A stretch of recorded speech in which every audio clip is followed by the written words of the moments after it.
प्रणाम मित्रों। बहुत सारे मित्रों का प्रश्न है कि स्वामी जी हमारा ध्यान नहीं लग रहा। तो कुछ लोग ये कहते हैं स्वामी जी ध्यान तो लगता है लेकिन उसके कुछ परिणाम से नहीं आ रहे और वो विचलित होने लगते हैं। तो ऐसे मित्रों को मैं बता दूं, यूं तो ध्यान न लगने के या उसके परिणाम आने के बहुत सारे कारण हैं। लेकिन आज जो मैं आपको बताने वाला हूं कि जिनका भी प्रश्न है ध्यान नहीं लग रहा या यूं कहें कि ध्यान के कुछ परिणाम नहीं आ रहे, उसका सबसे बड़ा एक कारण है आपका अधैर्य होना। यानी आपका बेसब्र होना, ज़रा भी धैर्य नहीं होना।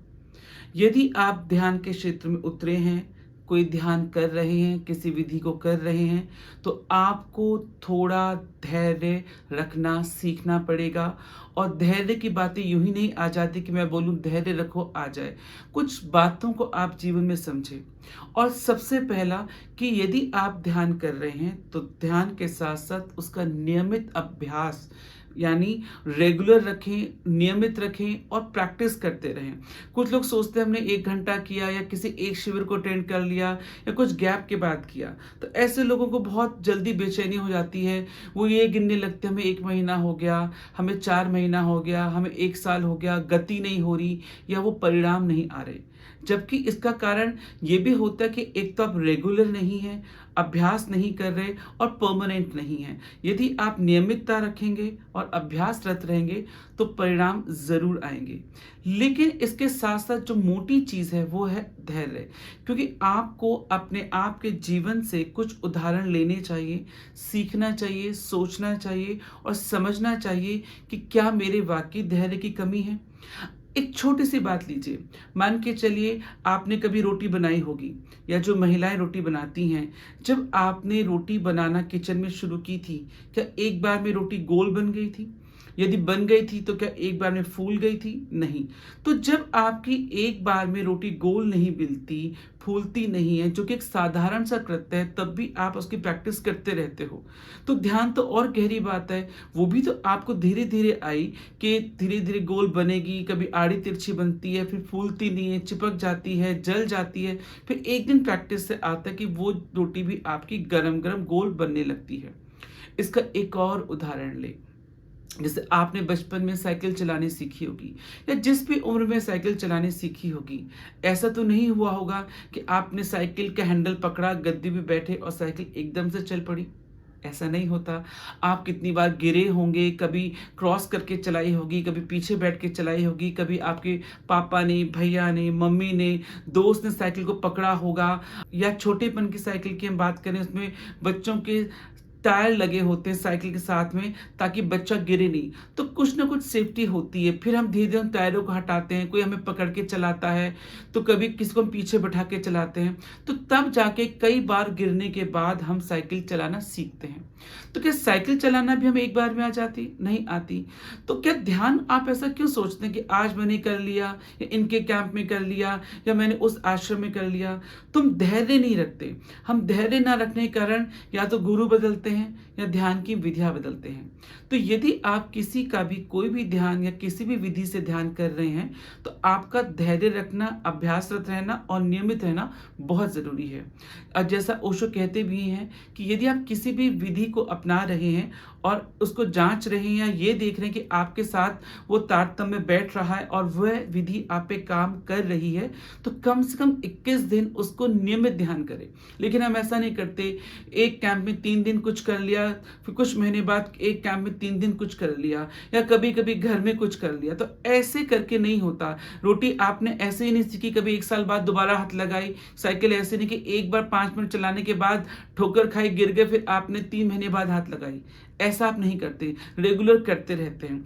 तो ध्यान तो रोटी और साइकिल से भी अलग चीज़ है।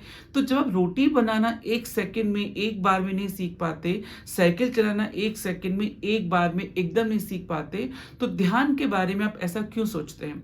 इस बारे में थोड़ा-सा सोचें। अब सबसे इम्पोर्टेंट चीज़ एक और आप सोचें तो शायद आपको धैर्य रखने में और सकारात्मक सोच रखने में सुविधा हो। मान के चलिए आप एक कमरे में हैं, राइट? आप एक कमरे के अंदर 40 कदम अंदर आते हैं। अब आप मुझसे पूछते हैं कि स्वामी जी मुझे इस कमरे से बाहर जाना है। मैं कहता हूँ ठीक है, आप इधर पीछे मुँह करें और दरवाजे से निकल जाएँ। तो यदि आपको किसी कमरे में अंदर आने में 40 कदम लगे हैं, तो ज़ाहिर-सी बात है आपको बाहर जाने में भी 40 कदम लगेंगे। आप 30 कदम चल के बोलें कि स्वामी जी आपने कहा था चलो तो मैं बाहर पहुँच जाऊँगा, लेकिन मैं तो नहीं पहुँचा। क्योंकि आप 30 कदम चले हैं, आपको लग रहा है मैं तो चला हूँ। तो चले तो आप हैं, लेकिन कमरे से बाहर आप तब पहुँचेंगे जब तक आप 40 कदम नहीं चल लेंगे। यहाँ तक कि आप 39 कदम पे भी रहेंगे तो भी आप कमरे के अंदर ही गिने जाएँगे।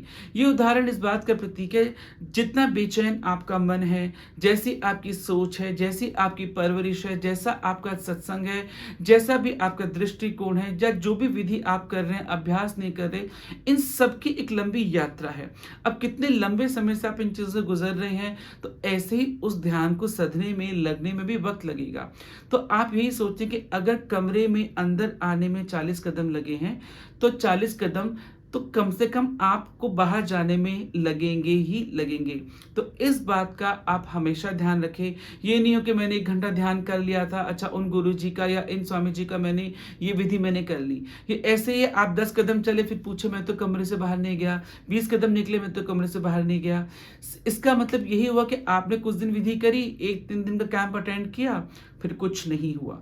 तो कहीं न कहीं आप अपने धैर्य को देखें, अपने अभ्यास को देखें और इस बात को मानें कि आपकी यात्रा कैसी रही है, कैसी ऊर्जा है और कैसा आपका मन रहा है जो इतना टाइम ले रहा है। तो सब्र रखें, धैर्य रखें, उतना देर तो आपको लगेगा जितनी देर आपको अंदर आने में लगी है। हाँ, ये हो सकता है किसी का आशीर्वाद, किसी का ऊर्जापात या यूँ कहें किसी की स्पेसिफिक विधि आपको थोड़ा जल्दी पहुँचा सकती है। लेकिन ऐसा भी नहीं हो सकता कि आपको 40 कदम अंदर आने में लगे और आप 2 कदम में निकल जाएँ। तो ये आप अगर इस बात को समझेंगे तो थोड़ा-सा मन सकारात्मक होगा, पॉज़िटिव होगा और धैर्य से भरेगा और बहुत सारे उदाहरण आप जीवन में पाएँगे कि धैर्य रखने पर ही चीज़ होती है। आप जब तैरना सीखते हैं तो नदी में, समुद्र में जाते तो नहीं तैरना आ जाता, बहुत प्रैक्टिस के बाद आती है, कितना आप डरते हैं, ऊपर-ऊपर तैरते हैं, सिर्फ़ कोशिश करते हैं मैं डूब ना जाऊँ। तो ध्यान के मामले में भी प्रैक्टिस को जारी रखें और धैर्य को रखें। यदि आपको ध्यान साधना में उतरना है, ध्यान को गहराना है या आप चाहते हैं कि ध्यान की विधि आप पे काम करे, तो नियमित रहें, अभ्यासरत रहें और सबसे बड़ी चीज़ धैर्य को बनाए रखें, बेसब्र ना हो, बेचैन ना हो।